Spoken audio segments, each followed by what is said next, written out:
So I feel like it's helpful to talk about the transition from your 20s to your 30s. I think this is something that not a lot of people talk about, at least not in my circle. So for anybody who's either approaching 30 or is already in their 30s, I hope that the topics I discuss in this video resonate with you. So today I will be sharing some of the most impactful lessons that I've learned since turning 30. Let's get started. Lesson number one is self-care is not selfish. For me, I'm a naturally anxious person, and so experiencing anxiety is something that I've dealt with for a very long time. Prioritizing physical and mental health are very important. For me, I noticed that I am prioritizing my mental health a little bit more than my physical health, only because I am a naturally anxious person. I do experience anxiety quite often, and it takes a toll on a lot of my life. But when I reached 30, I realized that it's okay to really prioritize your mental health. And that's what I've been doing so far. So one way that I've tried to deal with my anxiety in my 30s is to really create some important boundaries with people that I interact with every day. So for example, if there's a day that my partner wants to go visit her family, I might choose to stay home, especially if it's like the weekend. I choose to prioritize my mental health by staying home, staying calm, and just kind of relaxing, getting my mind off of anything that's been bugging me this week. So that's kind of a way that I have tried to manage my mental health. Similarly, with my physical health, I do try to get like 6 to 8 hours of sleep. I have been doing pretty well with that lately, and I am noticing a change in my mood throughout the day. I do notice that I am more optimistic, more energized. So that's something that I am taking very seriously. So my mental well-being, reducing anxiety, and for my physical health, just really trying to maintain as close as possible to 8 hours of sleep every night. Some nights that might not be possible, especially, for example, like with the World Series that just happened. It was kind of hard to fall asleep because I was just so excited and, anxious at the same time. But yeah, sleeping is definitely something that I have prioritized since turning 30. Lesson number 2, friendships evolve. Growing up, I had a couple of really good friends in school that I would hang out with almost every day, like including weekends. We would, go to the park and play basketball, or we would go to each other's houses and play video games. These were definitely very close friends that I, considered during grade school. These same friends are friends that I tried to also hang out with, while we were in college, so around my early 20s. But I noticed that in my 30s, that's kind of fizzled out. There wasn't much time to really hang out with these friends. We try to stay in touch via social media or texting, but in terms of like face-to-face interactions, we haven't really been able to do that. And a part of it does have to do with just where our careers have taken us. I know a really good friend of mine in college. We did a lot of pre-med classes together. We did a lot of studying together. Very, very good guy. He is now going to start medical school. So, he and I were in the same kind of path of wanting to go to medical school. If you want to know about my experience with medical school, I'll leave a link somewhere in the video, either up here or down below in the description, where I talk about my experience with medical school. But nevertheless, this is a friend who we chat a lot. We message each other like weekly, just kind of staying up to date with each other's lives. But I do know that, because of the change of career trajectories for us, it's just not been as easy to hang out as it was when we were younger. And that's okay. At the end of the day, it really is the quality over quantity. I would rather have like my 2 or 3 really good friends that I've had since college or like high school. And even if we see each other once a year and a half, it's, the quality of our friendship and the value that we bring each other as we're friends, that really matters to me. And that lesson kind of brings me to lesson number 3. Career isn't everything. You know, when I was in my 20s, especially in college, I was very career focused. You know, I knew, okay, I want to go to medical school. That's like what I have to do, right? That's the career that I need to be in. I have to be in this really prestigious career. And so throughout all of my 20s, I was really striving for the medical school route. And once again, that's something that I discussed in my very first video. So I'll link it in the description. You guys can go ahead and check that out. But when I reached the age of 30, I realized that the most important thing in my career is that I am doing something that I actually like to do, that I feel fulfilled with, that bring me purpose, something that I can develop my skills with, and I can use those skills to help others around me. That has become what's really important to me in my work. And, you know, with that being said, what I did also realize is that, you know, we work 8 hours a day and we only have 24 hours in that day.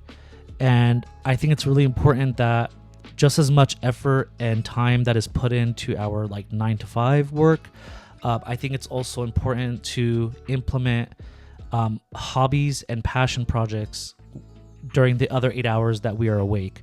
So that's kind of that's really the main point of this lesson, is that something that I am working towards is really focusing on my, 5 to 9, as they call it, the time outside of my normal work schedule. So for me, that's seeing my family more.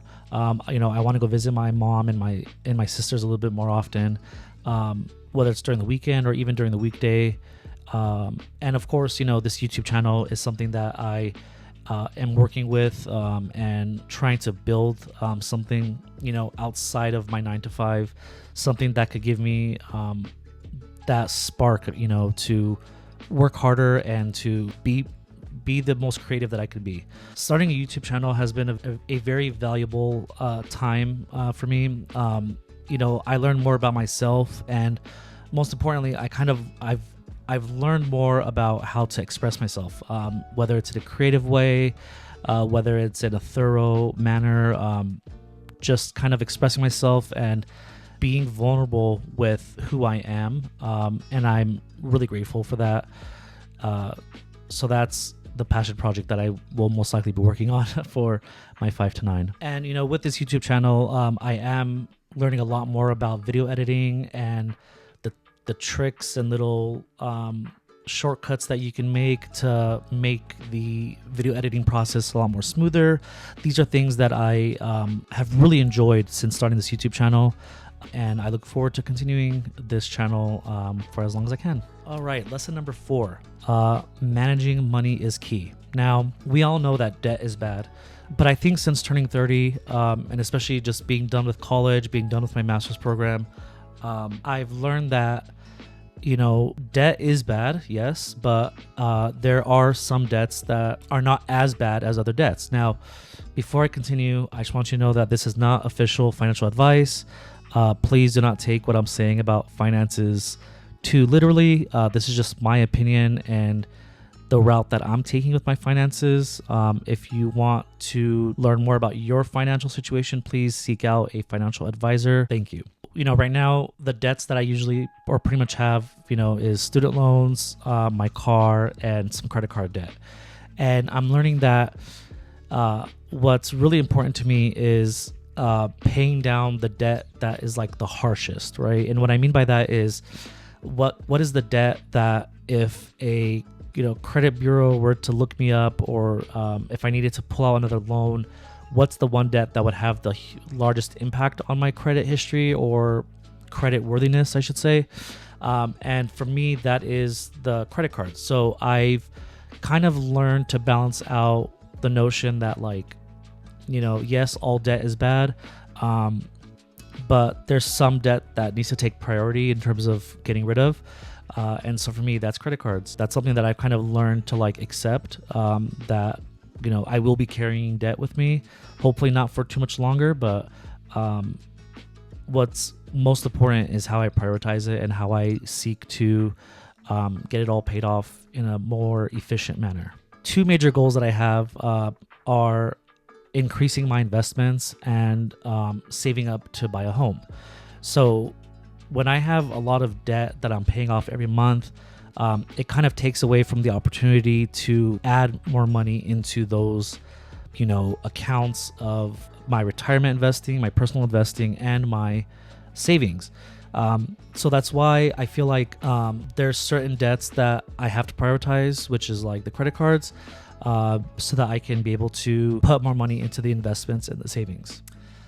All right, lesson number 5, confidence grows with age. What I've learned is to worry less about what others think of me and focus more on what I think of myself. For example, in college, I used to be very self-conscious about my height. I remember going to, university and just seeing how much taller everybody is.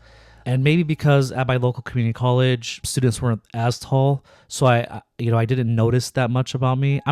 I'm only 5'7", but I did notice that there were like so much taller students at university.